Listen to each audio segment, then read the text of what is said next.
কারওয়ান বাজারের আধিপত্য নিয়ে স্বেচ্ছাসেবক দল নেতা আজিজুর রহমান মুসাব্বির হত্যাকাণ্ড এবং এর নেপথ্যে থাকা ১৫ লাখ টাকার ডিল ও ডিবি পুলিশের অভিযান। বাংলাদেশি নাই, বিদেশের মাটিতে বসে কলকাঠি নাড়ছে এক রহস্যময় গডফাদার, আর সেই ইশারায় মাত্র ১৫ লাখ টাকায় চূড়ান্ত হয়ে গেল মুসাব্বিরের ভাগ্য। কারওয়ান বাজারের কোটি টাকার গদিতে যারা ভাগ বসাতে চায়, তাদের পরিণতি কি এমনই হয়? তেজগাঁয়ের অন্ধকার গলিতে ঠিক কী ঘটেছিল সেদিন, যা কাঁপিয়ে দিয়েছে পুরো আন্ডারওয়ার্ল্ডকে? ১৫ লাখ টাকার সেই ভয়ঙ্কর ডিল আর ক্ষমতার সমীকরণে পথের কাঁটা সরানোর এক রোমহর্ষক ব্লুপ্রিন্ট ফাঁস করা হবে আজকের এই বিশেষ প্রতিবেদনে। রাজধানীর বুকে জেগে থাকা কারওয়ান বাজার কেবল সবজি বা মাছের বাজার নয়, বরং এটি কাঁচা টাকার এক বিশাল খনি। এখানে সূর্য ডোবার সাথে সাথে পাল্টে যায় দৃশ্যপট, আর শুরু হয় আধিপত্য বিস্তারের এক ভিন্ন খেলা। জুলাই অভ্যুত্থানের পর দেশের রাজনৈতিক প্রেক্ষাপট যখন বদলে যায়, তখন এই বাজারের নিয়ন্ত্রণ ব্যবস্থাতেও আসে বড়সড় পরিবর্তন। পুরনো অনেক মুখ যখন আত্মগোপনে চলে যায়, তখন ফাঁকা মাঠে গোল দেওয়ার মতো পরিস্থিতি তৈরি হয়। ঠিক সেই সময়ই দৃশ্যপটে আসেন তেজগাঁও এলাকার স্বেচ্ছাসেবক দলের সাবেক যুগ্ম আয়োজক আজিজুর রহমান মুসাব্বির। ক্ষমতার পালাবদলের সুযোগে তিনি ভ্যান স্ট্যান্ড থেকে শুরু করে ফুটপাথের প্রায় ৪০০টি দোকানের একছত্র নিয়ন্ত্রণ নিজের হাতে তুলে নেন।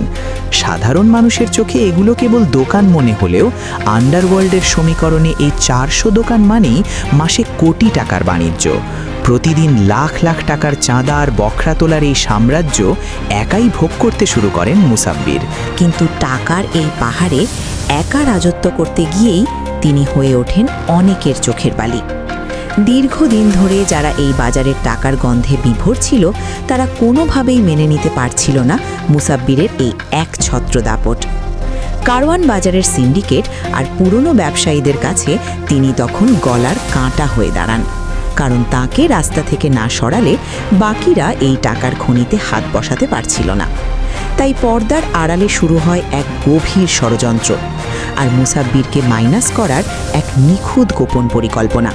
কারওয়ান বাজারের এই টাকার গদি দখলে নিতে মরিয়া হয়ে ওঠে একাধিক চক্র, কিন্তু মুসাব্বিরও তখন এলাকায় বেশ প্রভাবশালী এবং তার রাজনৈতিক পরিচিতিও বেশ জোরালো। তাই তাকে সরানো কোনো সাধারণ সন্ত্রাসীর কর্ম ছিল না, এর জন্য প্রয়োজন ছিল পেশাদার হাত আর নিখুঁত পরিকল্পনা। স্থানীয় প্রতিপক্ষরা তখন যোগাযোগ করে দেশের সীমানা পেরিয়ে সুদূর প্রবাসে। বিদেশের মাটিতে বসে দেশের আন্ডারওয়ার্ল্ড নিয়ন্ত্রণ করা টপ টেরার বিলাসের সঙ্গে যোগাযোগ করা হয়। এই বিলাস সেই ব্যক্তি যিনি একসময় ঢাকার আন্ডারওয়ার্ল্ডে ত্রাস সৃষ্টি করেছিলেন এবং বর্তমানে বিদেশে বসেই সব কিছু নিয়ন্ত্রণ করছেন। ফোনের ওপার থেকে ভেসে আসে বিলাসের ঠান্ডা কণ্ঠস্বর, আর সেখানেই চূড়ান্ত হয় মুসাব্বিরের ভাগ্য। তাকে পৃথিবী থেকে সরিয়ে দেওয়ার জন্য ডিল হয় মাত্র ১৫ লাখ টাকায়। তবে এই ১৫ লাখ টাকার ডিলটি কোনো সাধারণ চুক্তি ছিল না, এর ভেতরে ছিল এক ভয়ঙ্কর প্যাকেজ। বিলাস তার অনুসারীদের অভয় দেয় যে মিশন শেষ করার পর যত আইনি ঝামেলা আসবে সব সে নিজে দেখবে। মামলা পরিচালনা করা থেকে শুরু করে জেল থেকে জামিন করানো, এমনকি পরিবারের খরচ চালানোর সব দায়িত্ব নেন সেই গডফাদার। টাকার গরম আর ক্ষমতার লোভে পড়ে স্থানীয় সন্ত্রাসীরা আর দুবার ভাবেনি। বিলাসের গ্রিন সিগন্যাল পাওয়ার পর চূড়ান্ত হয়ে যায় মুসাব্বিরের বিদায় ঘণ্টা। এই পুরো অপারেশনটি বাস্তবায়নের জন্য তৈরি করা হয় একটি ফ্যামিলি ক্রাইম সিন্ডিকেট। টাকার নেশা মানুষকে কতটা নিচে নামাতে পারে তার এক জ্বলন্ত উদাহরণ এই ঘটনা। পুরো কিলিং মিশনের দায়িত্ব পায় মহাখালীর বাসিন্দা মোহাম্মদ বিল্লাল। বিল্লাল মূলত কারওয়ান বাজার এলাকার ব্যবসায়ী শহীদুল্লাহর ছেলে, কিন্তু বাবার ব্যবসার চেয়ে অপরাধ জগতের অন্ধকার পথই তাকে বেশি টানে। এরপর বিদেশি গডফাদার বিলাসের নির্দেশে বিল্লাল মাঠে নামে এবং নিজের আপন ভাই মোহাম্মদ রিয়াজ ও চাচা আব্দুল কাদেরকে এই পরিকল্পনায় যুক্ত করে। অর্থাৎ একই পরিবারের সদস্যরা মিলে তৈরি করে এক ভয়ঙ্কর চক্র। কিন্তু গুলি চালানোর জন্য তাদের প্রয়োজন ছিল বিশ্বস্ত কোনো লোক। বিল্লাল তখন খুঁজে বের করে জিন্নাত নামের এক যুবককে। জানা যায় জিন্নাত দীর্ঘদিন ধরে বেকার ছিল এবং আর্থিক অনটনে ভুগছিল। বিল্লাল তাকে প্রস্তাব দেয় যে মুসাব্বিরকে মাইনাস করতে পারলে তাকে ৩ লাখ টাকা দেওয়া হবে। আর মাত্র ৩ লাখ টাকার লোভে শুটার জিন্নাত নিজের জীবন বাজি রাখতে রাজি হয়ে যায়।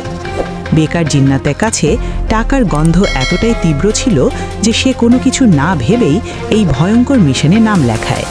পাশাপাশি তার সঙ্গে যুক্ত করা হয় রহিম নামের আরেকজনকে। টাকার বিনিময়ে অন্যের জীবন কেড়ে নেওয়া যেন তাদের কাছে এক সাধারণ কাজে পরিণত হয়েছিল। পরিকল্পনা চূড়ান্ত হবার পর শুরু হয় মাঠ পর্যায়ের কাজ। মুসাব্বিরকে সরানোর জন্য তারা কোনো তাড়াহুড়ো করেনি, বরং খুব ঠান্ডা মাথায় ধাপে ধাপে এগিয়েছে। ঘটনার বেশ কিছুদিন আগে থেকেই শুরু হয় রেইকি। মুসাব্বির কখন বাসা থেকে বের হন, কোন পথ দিয়ে কারওয়ান বাজারে যান, কোথায় বসে আড্ডা দেন এবং কখন বাসায় ফেরেন, তার প্রতিটি মুহূর্তের আপডেট নিচ্ছিল বিল্লাল বাহিনী।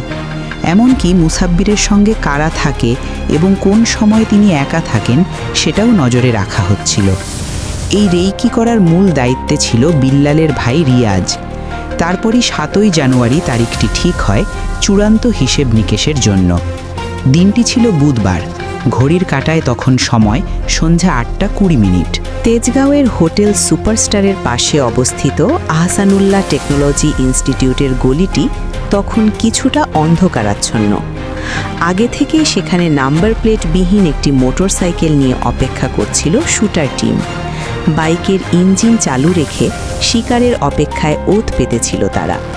মুসাব্বির তার দৈনন্দিন কাজের অংশ হিসেবেই সেই গলিতে প্রবেশ করেন, অথচ তিনি ঘুণাক্ষরেও টের পাননি যে তার জীবনের সময় ফুরিয়ে এসেছে।